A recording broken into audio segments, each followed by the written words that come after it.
Pooja Plastic, bathroom accessories, essentials that make your bathroom beautiful, and many more. Pooja Plastic colorful range that makes every bathroom cheerful.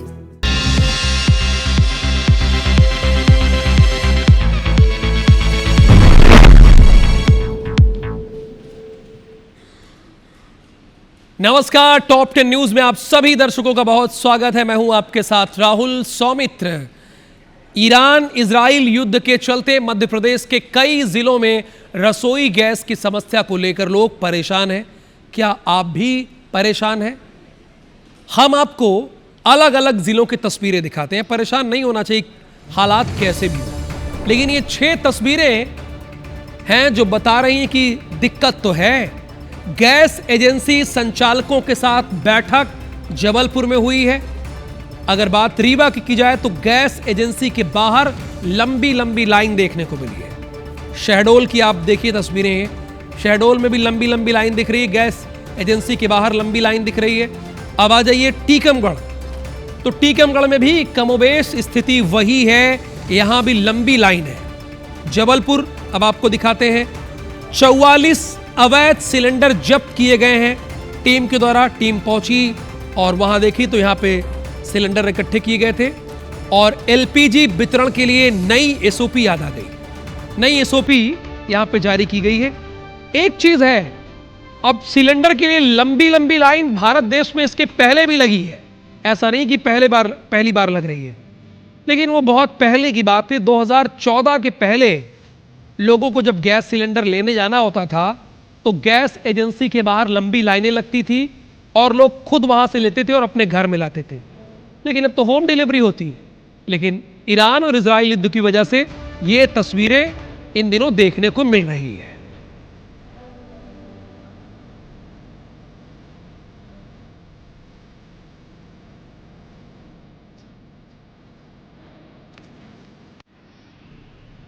Bhopal में राजधानी की अगर बात करें, यानी राजधानी में प्रशासन ने एक्शन लिया है। किस मामले में? एलपीजी सिलेंडर की अवैध कालाबाजारी पर एक्शन हुआ है। अब देखिए, इसमें कुछ लोग अवसर ढूंढने लगते हैं ना। पुलिस ने 25 सिलेंडर से भरी पिकअप पकड़ी है, अवैध तरीके से जा रही थी। ये जम्बूरी मैदान स्थित विनीत गैस एजेंसी में टीम ने छापा मारा। 51 कॉमर्शियल सिलेंडर और 535 घरेलू सिलेंडर बिना दस्तावेज के मिले, यानी कोई रिकॉर्ड नहीं, और ये लोग रखे थे। क्यों? इनको कालाबाजारी करनी थी ना, इसलिए रखे थे। और यही वजह है कि नई एसओपी जारी की गई है एलपीजी गैस सिलेंडर वितरण करने के लिए। भोपाल से एक बड़ी खबर है। ईरान इजराइल अमेरिका युद्ध के प्रभाव की समीक्षा के लिए मंत्रिमंडल समिति की गठित की गई है, उसकी बैठक हुई है। समिति ने पेट्रोलियम पदार्थों की आपूर्ति वितरण की समीक्षा की है। डिप्टी सीएम जगदीश देवड़ा, मंत्री गोविंद सिंह राजपूत, चैतन्य कश्यप, चूंकि इन लोगों को सीएम डॉक्टर मोहन यादव ने टीम में रखा है। एलपीजी की उपलब्धता पर रखी जा रही है सख्त नजर, ये देवड़ा ने कहा है। प्रदेश में पर्याप्त उपलब्ध है पेट्रोल, डीजल और गैस। एलपीजी की नियमित आपूर्ति सुनिश्चित हो, जनता को परेशानी ना हो। अनियमितता पर तत्काल कार्रवाई के निर्देश इन्होंने देने की बात कही। कालाबाजारी को रोकने के लिए समुचित कार्रवाई करें, और अब तक 115 स्थानों पर कार्रवाई हुई है। 350 सिलेंडर जब्त किए गए हैं, 2 पर एफआईआर भी दर्ज हुई है। सिलेंडर बुकिंग पोर्टल पर तकनीकी खराबी तत्काल दुरुस्त करें। देखिए, तकनीकी खराबी तो आ रही है, तो इन्होंने कहा है कि उसको दुरुस्त कीजिए।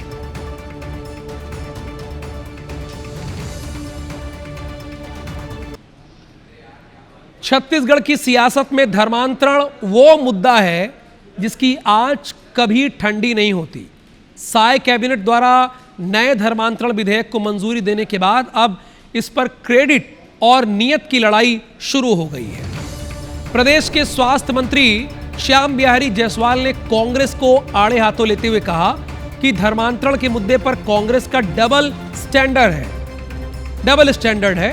अब जनता के सामने बेनकाब हो चुका है। बीजेपी का सीधा आरोप है कि कांग्रेस एक तरफ आदिवासियों के हितों की बात करती है तो दूसरी तरफ पर्दे के पीछे तुष्टीकरण की राजनीति को बढ़ावा देती है। मंत्री श्याम बिहारी जायसवाल ने यहां तक कहा कि कांग्रेस के लिए चित्त भी उनकी, पट भी उनकी। भाई ऐसा थोड़ी होता है, मान लीजिए कोई क्रिकेट मैच हो रहा है तो या तो हेड होगा या तो टेल होगा ना, ऐसा नहीं होता ना किसी के साथ भी।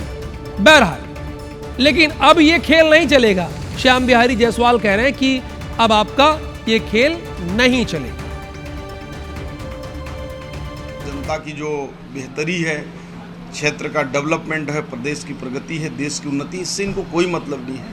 ये केवल वोट बैंक की राजनीति करते हैं और भारतीय जनता पार्टी इन सब से उठकर काम करती है। इनका इस धर्मांतरण विधेयक पर ही नहीं, ये हर मुद्दे पर इनका डबल स्टैंडर्ड रहता है। इनका चिट भी होता है, पट भी होता है, तो ये कहीं भी गिरे ये दोनों तरफ व्यवस्था बना कर रखते हैं। गौर करने वाली बात यह है कि छत्तीसगढ़ धर्म स्वातंत्र्य विधेयक 2026 में बल, प्रलोभन और कपटपूर्ण धर्मांतरण को पूरी तरह प्रतिबंधित करने का प्रावधान है।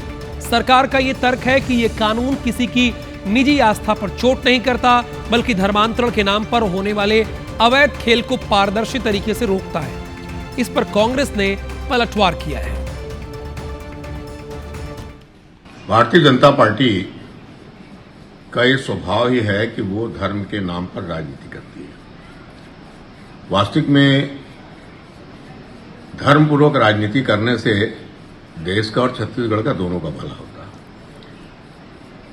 कांग्रेस पार्टी किसी तरह से कंफ्यूज नहीं है। कांग्रेस पार्टी तो चाहती है कि धर्मांतरण को रोका जाए, धर्मांतरण को कड़ाई के साथ रोका जाए, किंतु इस मुद्दे को भारतीय जनता पार्टी हमेशा के लिए जिंदा रखना चाहती है। अब सवाल यह है कि क्या ये नया कानून प्रदेश में अवैध मतांतरण पर लगाम लगा पाएगा, या फिर 2026 के इस विधेयक के बहाने आने वाले चुनाव की बिसात अभी से बिछाई जा रही है। रायपुर से लेकर बस्तर तक इस विधेयक की गूंज दूर तक सुनाई देने वाली है।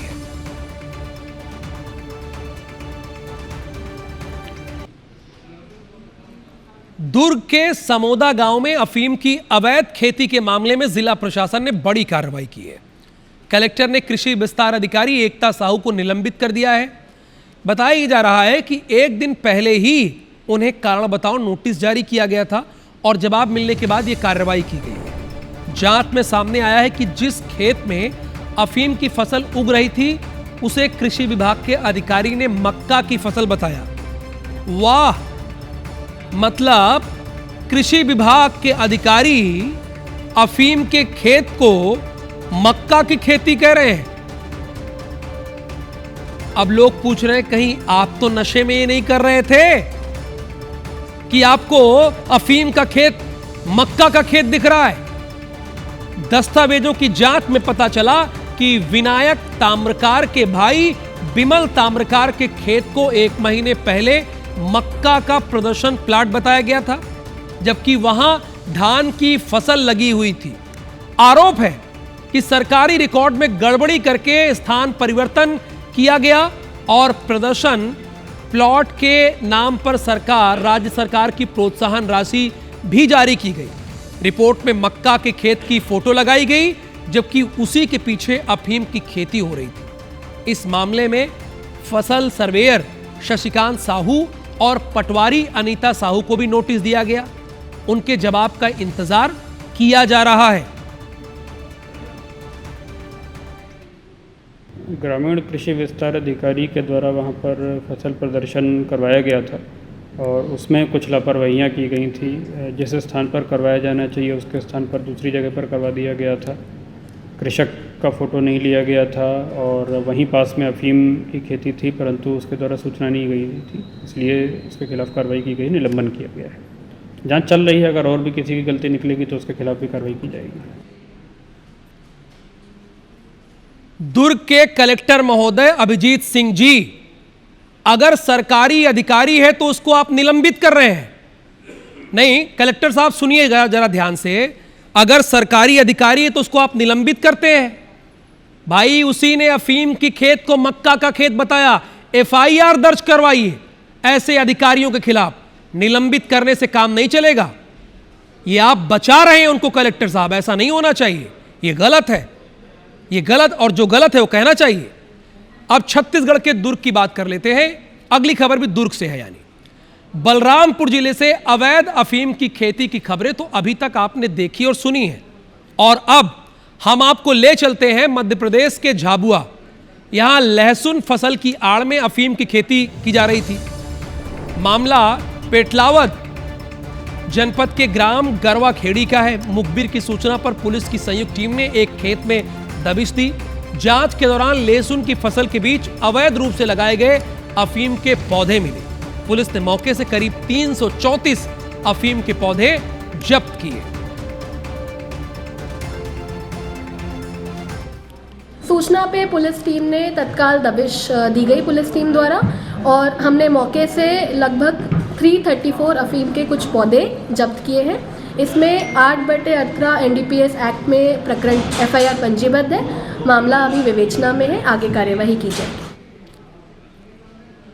राजधानी भोपाल में पुलिस ने इलीगल गैंग पर कार्रवाई की है, जिनको गिरफ्तार कर पूछताछ की गई है। गैंग के सदस्यों से रिमांड में कई खुलासे हुए। पुलिस ने गैंग के मुख्य सरगना आकाश उर्फ भूरा हड्डी का जुलूस निकाला है। इससे पहले आरोपी भूरा की होने वाली दुल्हन पोहेफिजे थाने पहुंच गई, जहां उसने पुलिस के सामने रो रो कर गुहार लगाई कि या तो आरोपी को 2 घंटे के लिए छोड़ा जाए या फिर थाने में ही उसके फेरे करवाए जाए। असल में पुजारी अपहरण मामले में पुलिस इस गैंग पर कार्रवाई करते हुए इसे गिरफ्तार किया था। आरोपी भूरा को पुलिस ने शादी के मंडप से उठाया था। पुलिस ने अब तक आरोपी भूरा समेत 6 आरोपियों को गिरफ्तार किया। वहीं गैंग के अन्य साथियों की तलाश जारी है।